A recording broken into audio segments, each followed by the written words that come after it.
नमस्ते, आप सभी को स्वागत है इस नए वीडियो में। आज की इस वीडियो में हम लोग क्लास 10th सब्जेक्ट मैथ्स प्रश्नावली 1.2 का प्रश्न संख्या 5 को सॉल्व करेंगे। इससे पहले 4 क्वेश्चन को इस एक्सरसाइज के 4 क्वेश्चन को सॉल्व कर चुके हैं। ये 5वां क्वेश्चन है। चलिए 5वां क्वेश्चन क्या कह रहा है पढ़ते हैं। लेकिन उससे पहले अगर आप लोग इस चैनल पर नए होइएगा तो चैनल को सब्सक्राइब जरूर कीजिएगा और अपने दोस्तों के पास शेयर जरूर कीजिएगा। चलिए क्वेश्चन क्या कह रहा है कि जांच कीजिए कि क्या किसी प्राकृत संख्या n के लिए क्या करना है, जांच करना है कि किसी प्राकृत संख्या n के लिए संख्या 6n अंक शून्य पर समाप्त हो सकती है। जो संख्या है n के लिए, प्राकृत संख्या के लिए जो संख्या है 6n, वह अंक शून्य पर समाप्त हो सकती है, यही जांच करना है। तो चलिए क्या लिखेंगे, सबसे पहले लिखेंगे हल। क्या लिखेंगे? हल लिखेंगे।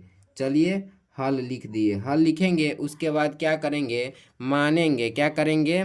मानेंगे कि यदि, क्या मानेंगे, यदि संभव है तो माना कि, क्या करेंगे, यदि संभव है तो माना कि, क्या करेंगे, यदि संभव है तो माना कि, मान लेंगे यदि संभव है तो माना कि 6n अंक शून्य पर समाप्त हो। क्या लिखेंगे कि 6n अंक शून्य पर समाप्त होगी। 6n अंक शून्य पर समाप्त होगी। क्या मान लेंगे? 6n अंक शून्य पर समाप्त होगी। क्या? शून्य पर समाप्त होगी। क्या लिखेंगे? 6n अंक शून्य पर समाप्त होगी। क्या? 6n अंक शून्य पर समाप्त होगी। क्या लिखेंगे? 6n अंक शून्य पर समाप्त होगी। ठीक है, मान लिए। क्या मान लिए कि 6n अंक शून्य पर समाप्त होगी, यानी n बराबर क्या हो जाएगा, बताइए। n बराबर क्या हो जाएगा? 6। क्या हो जाएगा? n बराबर 6 हो जाएगा, यानी n का जो मान होगा, क्या होगा, n का जो मान होगा, n बराबर 6 होगा। ठीक है, n का जो मान होगा, क्या होगा, n का जो मान होगा 1 2 3, क्या होगा, 1 2 3 4 5 डॉट डॉट डॉट डॉट होगा। ठीक है, चलिए तो 6n न है तो 6 के मान 1 रखिए, यानी 6n है सबके, तो 6 के मान 1 रखेंगे तो क्या होगा, 6 होगा। यानी इसको हम 2 गुने 3 लिख सकते हैं। चलिए आगे क्या लिखेंगे, 6n है तो 6 के पावर 2 लिखेंगे, तो 6 गुने 6 यानी क्या लिखेंगे, 2 गुने 3 आ गुने 2 गुने 3, एगो 6 दूगो 6 के लिए। उसके बाद अगर हम 3 रख के देखते हैं तो भी वही होगा, 6 गुने 6 गुने 6, और यहाँ हो जाएगा 2 गुने 3 गुने 2 गुने 3 और गुने 2 गुने 3। ठीक है, इतना हो जाएगा।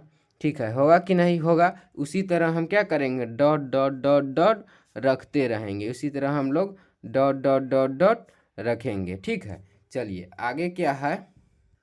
ठीक है, चलिए तो क्या लिखेंगे, चूँकि क्या लिखेंगे लेकिन, यहाँ पे लिखेंगे लेकिन 6n के गुणनखंड में देखिए आप लोग ध्यान से कि 2 और 3 है, 5 है, 5 नहीं है। क्या है? 2 और 3 है। तो लिखेंगे लेकिन, क्या लिखेंगे, लेकिन 6n के गुणनखंड में, 6n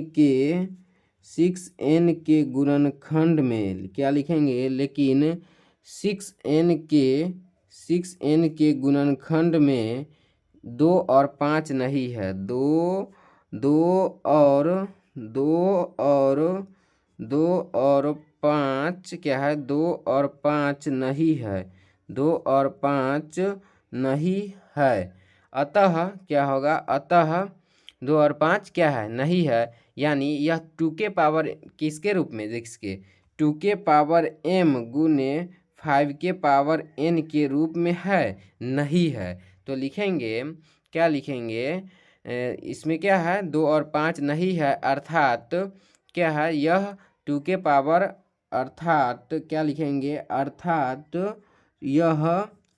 यह 2 के पावर m गुने 5 के पावर, क्या लिखेंगे, अर्थात यह 2 के पावर m गुने 5 के पावर n के रूप का नहीं है, के रूप का नहीं है, क्या है, के रूप का नहीं है, यानी अतः 6n अंक शून्य पर क्या समाप्त नहीं होगा, क्या होगा, लिखेंगे अतः